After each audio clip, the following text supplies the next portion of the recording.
Good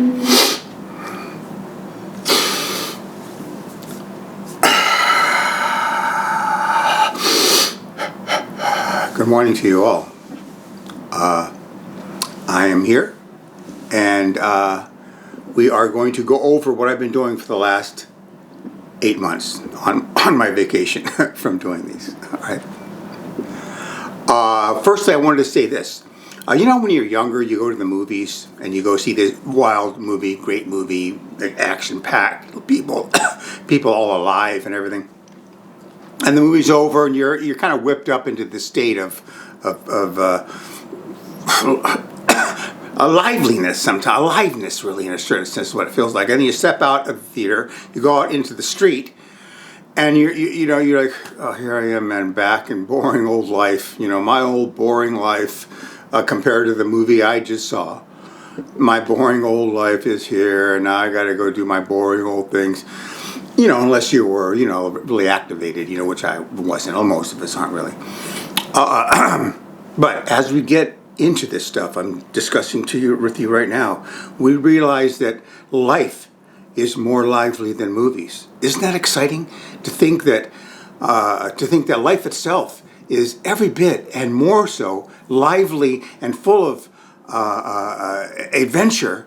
And even the mundane things we once thought of as mundane, life itself is more exciting than movies. Okay, nothing wrong with going to see a movie, but I'm not thinking that movies are more alive or the experience is more alive than regular life. My life has been a boring mess, most of it, especially when you're younger. Maybe you're teenagers, we want to glorify our youth and stuff like that. But I remember being bored, very bored a lot of the times. And just kind of, dragging myself through life. And it's just wonderful to think that life actually, lived properly and from the right mind state, is more exciting than movies, is more alive than movies. Do you see? Okay, here we go. This is what Jeff Africa's been up to, and this is how I'm making life more exciting and more alive than movies. Okay, remember now, I've told you I lived most of my decades of my life in an unacceptable and intolerable mind state. Okay, it was a joke. I was nothing more than a zombie, a prisoner of my mind,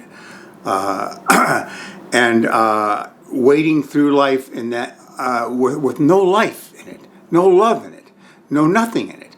And that was my experience of life. I couldn't wait to get the hell out of here. The only thing that I enjoyed in life was sleeping. I swear to God. That's what saved me. The fact that we could go to sleep for 8 hours and get out of that mess I was in. Now my mess was worse than yours, but you suffered from it to some extent also. Okay? And it was just something that I couldn't recommend to anybody coming down here to Earth and experiencing that death. Like I say, mine was particularly bad. Yours was somewhat. You know what I'm talking about. But a lot of people didn't have it quite as bad as that. And there were people that seemed to be enjoying their lives. I'd go by and see people laughing and talking. I go, how can they enjoy this? Yeah, they're nuts. So it was unacceptable and intolerable. That's where I've come from, okay? What we're doing here, then I decided the way out of that is the mind was making this life. The tricks and the inclinations of the mind had made my life an intolerable situation. So I decided I'm stepping away from the mind life. I no longer want to live in the mind. I'm going to fall to my heart and expand and awaken that heart and begin living the heart resonance each and every eternal now moment of this day, every day. Okay, that's been my goal. That's been what I've been doing. We're entering into from the heaviness of the mind into the lighter resonance of the heart reality. Okay, and the flow of that heart resonance then connects to the flow, the divine flow of life that's available to us all, but we don't know it because we're stuck in the mind state, a prisoner of the mind. We're breaking out. It's a jailbreak, okay? We're breaking out of the mind state into the greater flow and the greater reality that exists all around us, but we aren't experiencing in it because we're stuck in the mind, okay? We're awakening the heart. Jeshua himself, this is what he said: the awakening of the human heart is an extremely exciting matter. Okay, he said extremely exciting matter. Okay, that's what I mean when I say life is more exciting than movies. That is getting to the heart of the matter. Okay, truly. We are going with meditation and other things. We are dehypnotizing ourselves from this 3D world. We think the 3D world and all its ways and the influences and the conditionings and the social illusion complex that's been created that we're a part of.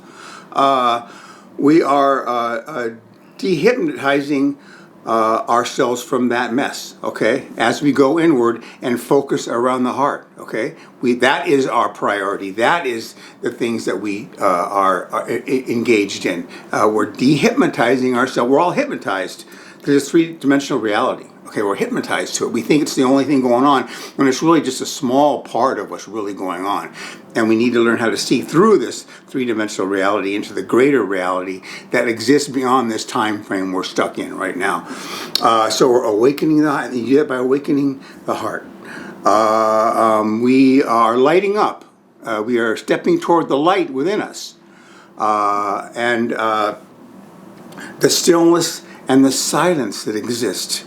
Okay, and then we're stepping into life with this awakened light within us, and the stillness and the silence that begins to overtake us in an inner state, as we for me, meditation has been pretty valuable. Breathing exercises have been equally as valuable. I've been meditating a lot since '93. Breathing techniques since '95. All meditation, another form of meditation since '95. Breathing techniques since 2010. And so there's been a lot of focus on that. People around here are saying you don't have to go through all that these days. They're saying that the greater field of awareness is available to us. It's our inherited birthright. We don't have to be a spiritual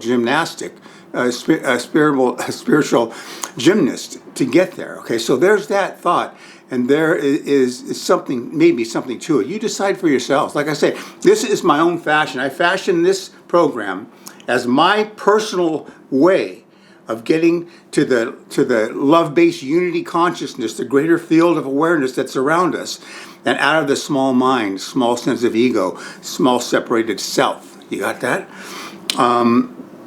As we replace judgment with love within us and all around us, we begin to lighten up. Okay, the whole idea, I was in a heavy duty, thick mind state, and I'm lightening up now. You should be able to see some of the light around me right now. And we are replacing judgment with love. Okay, we are looking at everybody as children of God, even though they may be innocent children of God, even though they may not be showing it right now. We ourselves and everyone around us are innocent children of God. And we begin to step forward, looking at all our foibles within and all the people around us with that mind state, with that heart state, I should say more exactly. That is a great way to lighten your life, make your life more exciting. Do you understand that? It begins to dissolve all the densities that made your life feel heavy. Judgment is a density. Okay, it's an incredibly density, and we're replacing that with love. You got it? I've learned you must learn how to love your vulnerabilities and what we would consider weaknesses or emotional ways we get hurt. We must learn to embrace the things we've shunted off before and buried, we must learn to accept, allow them to come up, and change them. They're only temporary realities, but they are realities nonetheless, and change them into a greater lightness, a greater lightheartedness. All right, I was sort of hurt recently. I reached out, let's just say, and I was kind of clapped back. Okay, so then I was hurt by it. Okay, I felt emotional pain. Now in the past, I would have shoved that away, say they can't hurt me. I would have refused to acknowledge and accept and allow the fact, and would denigrate myself for allowing myself to be hurt by somebody's actions or reactions, I should say. And but this last time, I loved it. I love the fact that was part of my humanness, is the fact that you can feel and be hurt, and you are vulnerable in a way. And when you do reach out, you do things, when you do start living life, things aren't always going to turn out the way that we would wish they would turn out. All right, so we have to learn how to mitigate the tendency to get emotionally hurt. And we do that by accepting and embracing and loving our humanness and our potential to be hurt or feel as though we've been wronged in some way or rejected in some way. Do you see? So we're flipping that around. We're turning that around, okay, to a liability, to a positivity. Okay, that we are human beings, and we are here to have the human experience, and we are here to work through these things. And as we do, they become less and less of a force within us, and less of a painful quality that life has, we think, as we navigate these situations. As we more and more get an open heart. The awakening heart is extremely exciting. Remember that. As we more and more awaken that heart, the mechanism we use for self-observation softens. Okay, it changes, and we accept ourselves. And when we think of things that we've done in the past, and we kind of go, "Oh God, how could I have done that?" We all do that. I'm getting over that now because it's not good to dwell in the past too much. But sometimes we have to. We have to soften the way we judge and observe ourselves through judgment, and embrace ourselves with love. Okay, changing ourselves from self-hatred. Right now, as I've explained in my past decades, there's self-loathing, self-hatred, self-negativity. It was so bad that it was a joke. I would look up at God, who I didn't even believe at the time. I didn't believe in God at the time. I believed in God, in my 30s. When I got to be 33, I knew there was a God. But I would go, this is a joke. What on earth is going on here? Are you kidding me? This level of self-loathing, what on earth is this all about? Why do I have this level of self-loathing? You know what I mean? It's unbelievable. And we're switching that to self-love, self-loathing to self-love. Okay, that's going to lighten up that our whole body, our whole way, our whole take on life. You understand that? We step into humility. We step into defenselessness and don't resist anything, either in ourselves or in the life around us. Okay, we look at everything. We don't label anything good or bad.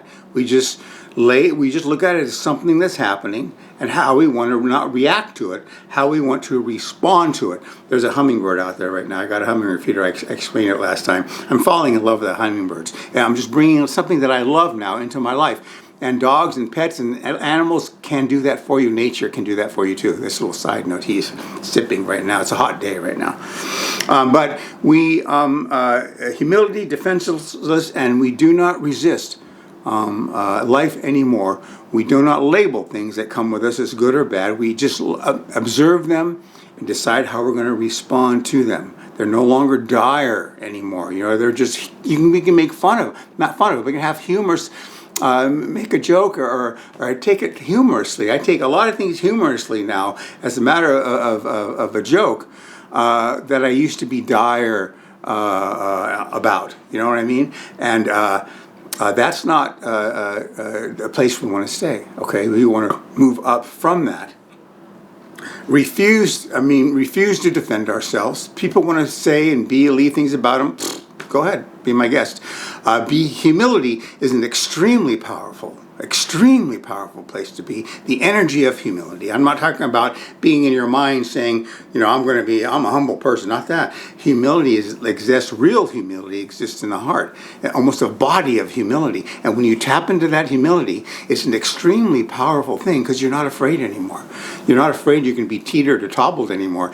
You can absorb easily any of the slings and arrows that people throw at you. And you're no longer afraid of getting out there in life and living life, because these types of things no longer are dire for us. We look at them and we kind of have a sense of humor about it, and we look at the person, whoever did it, as an innocent a child of God that for now isn't being an innocent child of God. Okay, that is what we're doing. Okay, this is only half of this. This is part one of the things that I've been working on. And I'm recommending you develop your own routine, your own program of these types of things and ways of moving toward the light, moving toward the flow of every day from the heart space and allowing the divine to come to you and work through you. Okay, realize that you're not the doer so much, is the divine, you're allowing the divine to come through you and do the doing for you. See? And that's a very high place to be, and we're going to end that right there. Okay, so this is part one. We're going to be part two in a week.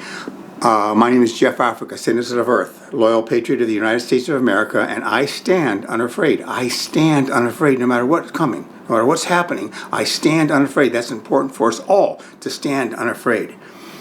And these four, Yogananda, Jesua, Divine Mother, and Mother Earth, I've enlisted this team for me to get this job done. I can't fail.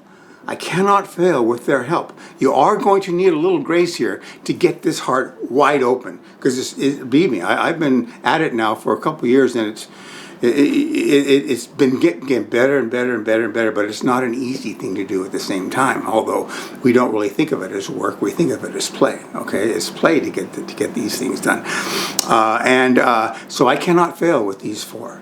And I'm turning my life into a more exciting experience than going to an exciting movie. That's what we're all for. That's what we're all here for. We want to turn our lives from a dull, mundane, painful place to be, an exciting place to be where no life and no love is, into a flower of potentiality, full potentiality. Thank you so very much. I'll be returning to you soon. I hope someone comes and listens to this. All right.